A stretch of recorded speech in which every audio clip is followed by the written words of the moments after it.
At 92 years old, most men are content with memories. They sit in comfortable chairs and watch the world move without them. They accept that their time has passed and their story has ended. But Michael Caine is not like most men. When Hollywood prepared his obituary and saved it in their computers, when his own family started speaking about him in the past tense, when doctors told him his spine was failing and every step brought agony, when the entire world accepted that the curtain had fallen on one of cinema history's greatest careers, Michael Caine did something that shocked everyone. He came back. Before we dive into video, please subscribe to our channel. This is not a story about a gentle farewell. This is not about a comfortable retirement or a peaceful ending. This is about a man who would rather die fighting than live in silence. A legend who refused to become past tense while his heart still beat in present. A warrior who understood that the real death happens not when your body stops, but when you stop having a reason to keep going. The announcement came in October 2023 like thunder on a clear day. Michael Caine sat in his study surrounded by 2 Oscars and 3 Golden Globes and a BAFTA fellowship. He had just premiered The Great Escaper to the best reviews of his career. Critics called it a masterclass, a perfect farewell from a perfect gentleman. Everyone in Hollywood knew this was the end. At 90 years old, he could barely walk. The cane he gripped was not a prop anymore. It was survival itself. He made it official to the BBC. He told them he was done. His career had been great, but his body was failing. The medical reports painted a cruel picture. Spinal stenosis had turned his backbone into a prison of narrowing channels. Each movement sent lightning through his nerves. The fall in 2018 had shattered more than bone. It had broken the illusion that willpower could conquer flesh. His doctors were blunt. The condition was degenerative and irreversible and would only get worse. Insurance companies started adding clauses. Studios whispered about liability. Suddenly, the phone that had rung for 7 decades went quiet. For a man who had worked since age 14 and filmed over 160 movies, the silence was suffocating. He tried to embrace retirement. He wrote in his study and tended his garden and watched old films where a younger version of himself moved without thinking and fought without wincing. Some mornings he would reach for scripts that were not there and rehearse lines for films that would never be made. His wife Shakira watched this slow dissolution with the wisdom of someone who had seen him survive worse. She had pulled him back from 2 bottles of vodka a day in the 1970s. She had held him through the deaths of friends. She had seen him cry exactly 3 times in 50 years. Once when his mother died, once when he held their first grandchild, and once when his body first betrayed him and he could not get up the stairs without help. But this was different. This was the particular torture of a performer without a stage, a storyteller with no more stories to tell. The house felt larger without purpose filling it. The days felt longer without call sheets structuring them. The silence grew louder without lines to memorize breaking it. Shakira would make him his favorite breakfast and put on his favorite Sinatra records and dance alone in the living room until he could not help but smile. She knew her husband better than anyone. She knew he was dying inside, not from age but from emptiness. Then came September 2024, a phone call that nobody saw coming, a call that would shatter his retirement and reveal a truth about Michael Caine that even he did not fully understand. The tabloids had already written his obituary. His IMDb page had that sad finality of someone whose last credit would never change. Even his own brother Stanley had started speaking of him in past tense during interviews. That unconscious shift that happens when someone you love starts fading. But something happened that changed everything. At 92 years old, when most men are content with memories, when his body screamed in protest with every movement, when death hoaxes about him trended monthly on social media, Sir Michael Caine announced he was returning to Hollywood, not for a cameo, not for a voice role from the comfort of a studio booth, not for some gentle farewell project designed to ease him into obscurity, but for a full action film that would demand everything his failing body could no longer give. The insurance papers alone required 17 signatures and a medical examination that lasted 4 hours. The question was not just why he was doing it, but what secret force could possibly be powerful enough to drag a legend back from the edge of goodbye. What truth about himself was he still trying to prove, and to whom?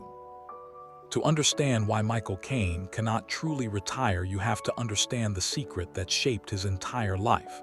A revelation so shocking that, when he discovered it at age 60, it rewrote everything he thought he knew about love and loyalty and family. The call came from a newspaper reporter in 1992, the kind of call celebrities usually dodge or delegate, but something in the reporter voice made him listen. Reporter asked if he knew about his half-brother David. The words hung in the air like smoke from a bomb that had just detonated. Michael Caine, who thought he knew every corner of his working-class childhood, suddenly realized he knew nothing at all. For 50 years, his mother Ellen had lived a double life. Every week, rain or shine, war or peace, she would announce she was going shopping. She would put on her best coat and grab her worn purse and disappear for hours. The family never questioned it, never followed, never wondered why she came back without packages, because Ellen was not shopping.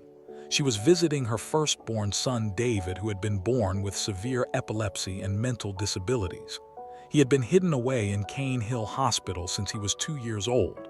For half a century, she made that journey alone, carried that weight in silence, loved a child the world told her to forget. The revelation shattered Michael Caine in ways his poverty never could, in ways the war never managed, in ways that failure and rejection had never achieved. This woman who had kicked down doors to rescue him from wartime abuse, who had scraped and saved to keep food on their table, who had been his definition of strength and truth. She had been living with a grief so profound she could not even speak it aloud. When he confronted her gently and carefully, the way you approach a wound that has never healed, she simply said, she did not want him to feel different. She did not want him to carry what she carried. In that moment, he understood that love sometimes means keeping your breaking heart so quiet that even your children cannot hear it crack. David died before Michael could properly know him. Another ghost in a life already haunted by too many. But the discovery changed everything about how he saw his mother and his childhood and himself. Every role he had played, a fierce protector, every character who carried secret pain, every performance of quiet strength suddenly made sense. He had been channeling his mother all along, the woman who loved so fiercely she kept her greatest sorrow silent, who visited her lost son for 50 years without complaint and without explanation, and without ever asking for comfort in return. This is why even now at 92 he cannot stop working, cannot stop creating, cannot stop honoring the woman who taught him that sometimes the greatest act of love is to keep going when everything inside you wants to stop. If Ellen taught him to survive, then Shakira taught him to live. Though when they first met, Michael Caine was doing neither. By 1970 he was drowning in success. Literally, 2 bottles of vodka a day had become his breakfast and lunch and dinner. The parties never ended because ending them meant facing the silence. And in that silence lived every ghost he had been running from since childhood. He had filmed The Italian Job drunk, Get Carter hungover, and was slowly poisoning himself with the kind of dedication he usually reserved for learning scripts. Friends stopped calling it drinking and started calling it dying in slow motion. He later admitted he would have been dead in 6 months, and everyone who knew him then agrees he was being generous with the timeline. Then came the evening that changed everything, though it started like 100 others. Alone in his flat half, drunk already with television flickering against walls that had heard too many lonely nights, a Maxwell House coffee commercial came on. The kind of thing he would normally ignore, but something made him look up. A woman appeared on screen holding a coffee cup with such grace it looked like she was offering salvation itself. Her smile was not performed. It was real and warm and knowing, as if she could see through the screen to the broken man watching her. In that moment, he announced to his empty room that he was going to marry that woman. And for the first time in years, Michael Caine was completely sober in his certainty. Finding her should have been impossible, but impossible had never stopped him before. Her name was Shakira Baksh, a former Miss Guyana living in London, and when he finally got her number, she said no. He called again. She said no again and again and again. 12 times she rejected Michael Caine, the movie star, the millionaire, the man who could have anyone. On the 13th call, perhaps worn down, or perhaps intrigued by his persistence, or perhaps sensing something in his voice that fame could not fake, she said yes. He jokes now that it took her 8 minutes to fall in love with him. Actually, it took her 2 hours, but he knew in 8 minutes he had found his reason to stop dying. She did not save him with ultimatums or threats or dramatic interventions. She saved him by seeing past the performance to the frightened boy still hiding from bombs, still missing his father, still carrying secrets he had never spoken aloud. She made him want to be better without ever saying he was not enough. The vodka disappeared not because she demanded it, but because he wanted to remember every moment with her clearly. The parties ended not because she complained, but because he would rather be home with her than anywhere else on earth. She became his anchor, his compass, his proof that love could be quiet and still be fierce. That strength could be gentle and still move mountains. 52 years later, when people ask how he survived when so many of his generation did not, he does not mention willpower or wisdom or luck. He simply says Shakira. And in that single word lives a love story more powerful than any role he has ever played. The call that shattered his retirement came from the last person anyone expected. Vin Diesel, not a director he had worked with before. Not Christopher Nolan offering another prestigious project. Not even a British production wanting one last performance from their national treasure. But Vin Diesel, action star and blockbuster king, an apparently devoted Michael Caine fanatic who refused to accept that his hero story was over. The offer was for The Last Witch Hunter 2, a sequel to a film that had barely made a profit in a genre Michael had never truly conquered. It would require physical demands his body could no longer meet. Every logical bone in his 92-year-old frame should have said no. His agents said no. His doctors strongly advised no. Even Shakira, his eternal supporter, gently suggested maybe this was not the one. But something in Diesel's voice made Michael Caine do what he had done his entire life. The impossible. What the public does not know is that this is not about money. With $60 million in the bank and a lifestyle that is comfortable but never ostentatious, Michael Caine does not need another paycheck. His houses are paid for, his grandchildren's education secured, his charitable foundations funded for decades. When he bought a Rolls-Royce in the 1980s, he paid cash and then barely drove it, preferring his old Volkswagen because it reminded him of simpler times. It is not about glory either. 2 Oscars and a knighthood have given him more recognition than any man could reasonably want. The Queen herself had touched his shoulder with a sword and declared him Sir Maurice Micluhite, using his real name out of respect for his mother memory. His handprints are in cement outside Grauman Chinese Theatre. His face on British stamps, his voice in the consciousness of 3 generations. It is not even about proving he can still do it, because honestly he is not sure he can. What it is about is something Vin Diesel understood when he made that call. Something he recognized from watching Michael's recent interviews, from seeing the emptiness behind those still bright eyes when he talked about retirement. Diesel had lost Paul Walker and understood how suddenly life can end, how waiting for the perfect moment means never moving at all. It is about purpose. It is about the terror of becoming past tense while your heart still beats in present. It is about refusing to be archived while you are still breathing. It is about a lion who would rather die roaring than live in comfortable silence. Who knows that the real death is not when your heart stops, but when you stop having a reason for it to beat. The preparation is grueling in ways that would break men half his age. Every morning starts 2 hours earlier now. Not for makeup or script review, but for the cocktail of medications that make movement possible. The spinal stenosis has not improved, cannot improve, will only worsen, but there are windows, brief moments when the pain medication peaks and the inflammation subsides, where he can pretend his body is not betraying him. He is working with a physical therapist who specializes in geriatric actors, though Michael is her oldest client by a decade. She is teaching him how to fake strength, how to position his body so the camera will not catch the tremor, how to lean without looking like he is leaning. They are not fighting age. They are negotiating with it. But here is what is beautiful, what is heartbreaking, what is fundamentally Michael Caine about this whole impossible endeavor. He is not pretending it is easy. In every interview about the film, he is honest about the challenge, about the pain, about the very real possibility this could be the thing that finishes him. His wife calls him a lion in winter, but even old lions remember how to hunt. When they start filming in September 2025, he will be 92 and a half. The insurance alone costs more than most independent films' entire budgets. Every single day of shooting requires an on-set medical team. They are building special chairs that look like set pieces but are actually carefully disguised support systems. They are using body doubles for everything except close-ups and dialogue.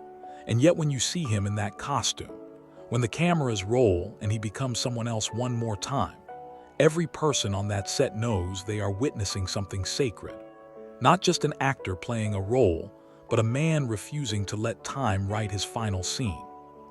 Perhaps the greatest role Michael Caine has ever played is himself, the working-class boy who refused to accept the limitations of birth, the soldier who came home from war determined to live, the drunk who chose love over vodka, the son who forgave his mother's secrets, the father who learned from his failures, the husband who credits his wife with saving his life, and now the 92-year-old legend who will not let go of the thing that makes him feel alive. His new book coming March 2025 is titled Don't Look Back, You'll Trip Over. But the truth is Michael Caine has spent his entire life looking back and learning from it, and then moving forward anyway. When the death hoaxes trend, which they do with exhausting regularity now, he does not get angry or upset. He understands what they represent. The world practicing for goodbye. Trying to prepare for the inevitable loss of someone who has been part of our lives for longer than most of us have been alive. But he is not ready to be mourned yet. Not when there are still stories to tell, still performances to give, still that little boy from Rotherhithe inside him who learned that the only way to survive the bombs is to keep moving. The real tragedy would be dying with something left unsaid, unplayed, ungiven. Critics will say he should have stayed retired. That the last witch hunter too is beneath him, that he is tarnishing his legacy, that at 92 he should be content with memories. They are probably right, but being right has never been what Michael Caine is about. He is about being present, being working, being unwilling to go gentle into that good night. His body is failing, that is undeniable. The Caine is permanent now. The pills are countless. The pain is constant. But inside that failing frame beats the heart of someone who knows a secret most of us spend our whole lives missing. That purpose does not have an expiration date. That passion does not recognize retirement. That the only real tragedy is not the ending but giving up before it is written. So when you see him on screen in 2025, moving slower than before and speaking softer than you remember, and holding on to Vin Diesel's arm not for the scene, but for support, do not feel sorry for Michael Caine. Feel inspired because you are not watching an old man struggle to reclaim past glory. You are watching someone demonstrate that life is not about the years you accumulate, but what you do with the ones you have left. You are watching someone prove that dignity is not in pretending you are still young, but in refusing to act old. You are watching someone who understands that the only difference between a farewell and a comeback is whether you are brave enough to answer when opportunity calls. And somewhere in that Surrey estate, reading his scripts with magnified glasses and rehearsing lines while gripping his walking cane and preparing for a film that might be his last, but approaching it like it is his first, Sir Michael Caine is teaching us one final lesson. Not about acting or fame or success, but about the beautiful defiance of continuing to dream when the world insists you should be done dreaming. He will be 93 when the film releases. The odds are against him. His body protests every decision. Logic says this is madness, but Michael Caine has never listened to logic. He listens to that voice inside that says one more time, one more role, one more chance to feel alive. And maybe, just maybe, that is the greatest performance of all.